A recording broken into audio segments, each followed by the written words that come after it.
Have you ever wondered what games you should keep or you should lose? Find out here at Purge Reviews. Nut Hut was a Kickstarter-backed game. I kind of got it because I thought it looked like a fun, frenzy family game, and I kind of thought that it might play out well for what we like to accomplish with the game.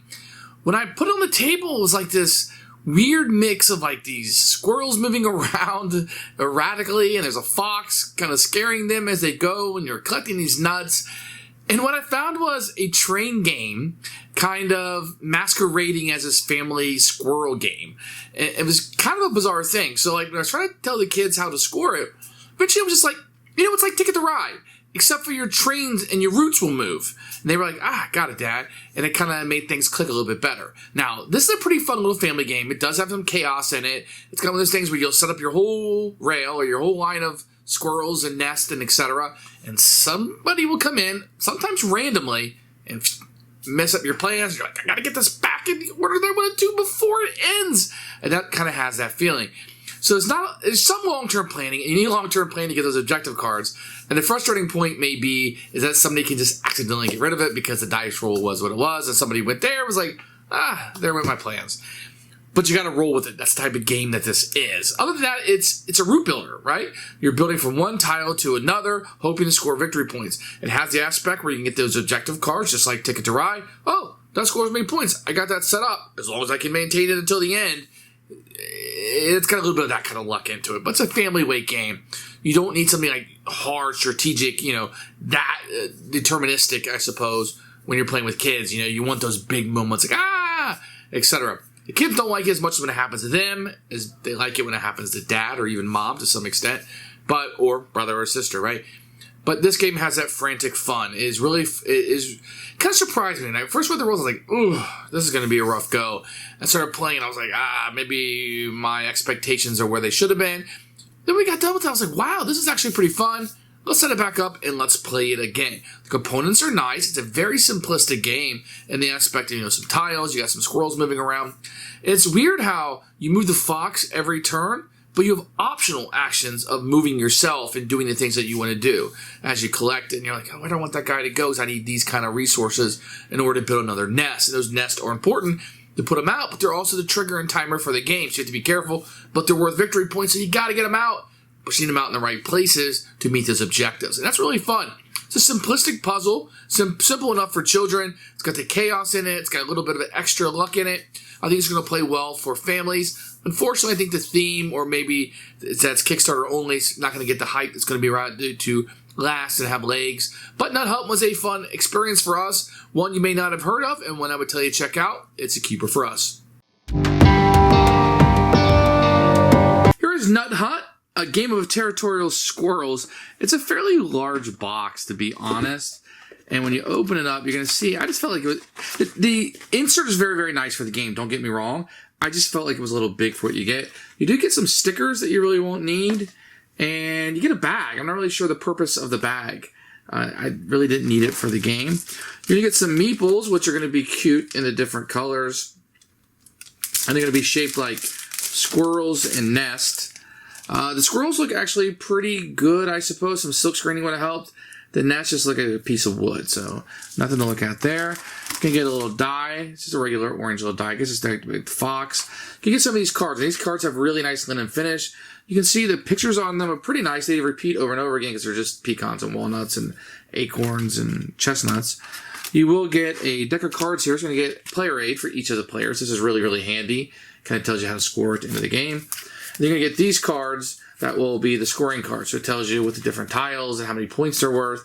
And they're all worth -2 points if you don't finish them. And then you get these tiles. The tiles are thick. They're really big.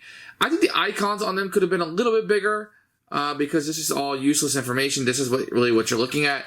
But they do look really nice. They all have different artwork on them, as you can see. The hickory hawk kind of has the face in the tree. I think it's really good. The components are really good. This is a Kickstarter game. Now, it's not one of those games, like Kickstarter games, where you're like, wow, oh my gosh. But it does look pretty good. Could have been silkscreen, I think, a little bit here.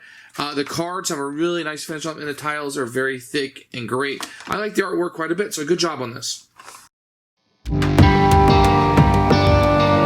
So here's the rule book. You get a picture of the components, a little overview of the game. I think it's really, really nice.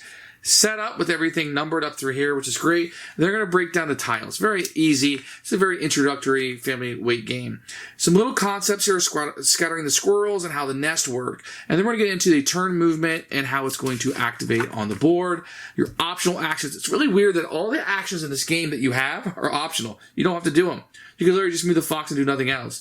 I'll explain all those. End of game. Because here's a lot of empty space, but you do get pictures. And it's organized well because of the empty spaces. I like that quite a bit. Now, scoring is where the game's going to get a little bit more complicated. This is probably the most complex part of the game. An overview here, and it'll break down each one of those and kind of show you how to score. There's going to be solo rules on the back and a competitive rule variant if you want to utilize that into the game. On the back is a fact. So actually, the rulebook is very, very good. It's a very well-produced game. Very good rule set to play in it. To set up the game is going to be very easy. I'm going to set the board up like this. Then the first player will take a squirrel and put him on one of the green ones on the outside of the perimeter. Then you will get the nuts that are listed on there. I get one green or one yellow or two of each. So I would just take those cards and put them in front of me. Everybody will go and you'll snake back around. And when it's your turn again, you'll place another one out. This one says red, so I'll get 2 acorns. So what's going to happen is everybody's going to have 2 squirrels on the board, and you're going to end up with 4 cards. Then everybody's going to draw 3 objective cards. You're going to keep 2 and discard 1 back to the deck. So you're going to start out with a little bit of direction. Now these are going to tell you Hickory Haunt to Briar Run. So what you're going to look is down here on the board, you're going to find Hickory Haunt. And I'll kind of tell you what color it is. That kind of helps out. You can kind of look, here's Hickory Haunt, and then Briar Run would be up here. So I want to connect these 2 tiles. And what that means is I want to be able to have squirrels or multiple squirrels all the way up from Hickory Haunt to Briar Run and have a nest connected to it somehow, some way. If I accomplish this at the end of the game, I'm going to get 4 points. Any objective ones you do not accomplish will be negative 2 points. And that's how you're going to score. You also will score for the distance between them. So let's say Hickory Haunt to Briar Run. I have 2 tiles here. And between them, I would score amount of points for that. Now let's say I went this way. It's always the shortest distance. So now I have 1, 2, 3 in between them. So you want the longest possible to score the most amount of points. If I was set up like this, I could not go around. I'd have to go to shortest distance. So you're going to get points from objective cards or not accomplishing them. You're going to get points for the distance that you're going to have. So the way a turn structure is going to work, you're going to have a single die on the beginning of the turn, and you'll roll this die. And the fox is always going to start out in the center of the board like so. And then based on the 4, he's going to move in the direction that I rolled. So in this case, he's going to move here.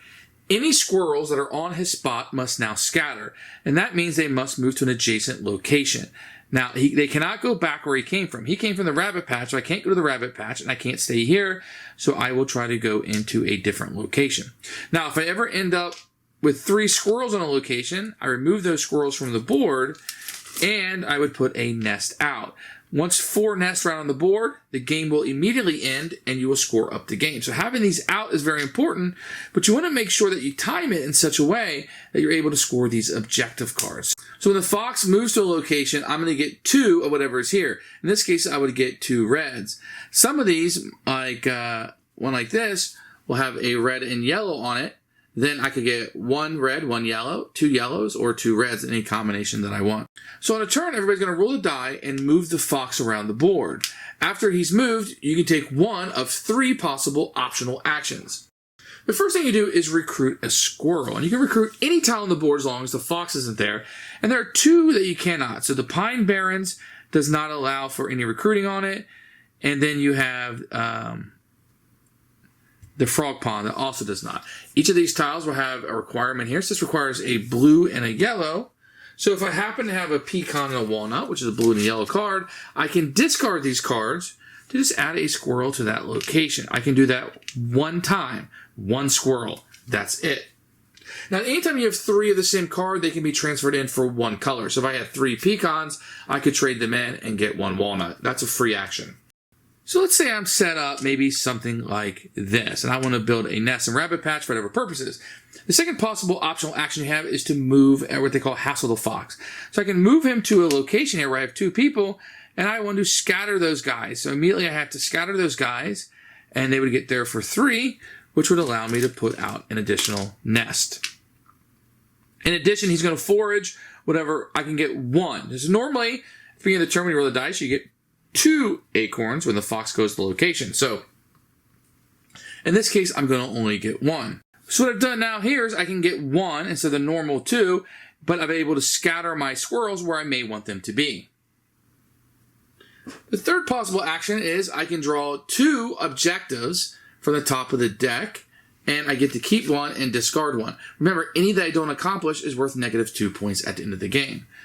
So turn order structure is very easy. I'm going to roll the dice and move the fox in that location. Wherever he moves, he will scatter any squirrels that are there, and you will get 2 nuts at that location. Then I can take either no actions or 1 of the 3 possible optional actions. Would be to create a squirrel based on the price of the tile that I want to go to. I can move this guy to scatter squirrels. Remember, nest will never scatter. They're there permanently. Or I can draw additional objective cards that might help me win the game. And that's a quick overview of how you play Nut Hunt. Who should buy this game? I'm going to say this is strictly for families. People who like a little chaos in their games, like a little bit of screwage, where you're like, okay, I know they got that lined up. I don't see their objective cards, but I know what they have. So I'm going to move the fox that way, just kind of bust it up, because it's probably going to help me out and hurt them. That kind of play into it. If that isn't your cup of tea, this is not going to be for you. Frantic, chaos, luck, all in this game. But there are decisions. There are route building. There are things you're going to be doing. You know, when you're screwing somebody over, you're doing it 90% of the time on purpose. It's because you're like, okay, I see they're building something there. I need to go after that. And there is some of that. Oh, I got no choice. 60 of this, 40 of that. I'm going to do this. And it is what it is. But for the most part, you're going to be planning out that screwage, which makes it sting a little bit less. This is a fun, family, frantic game for us and a keeper.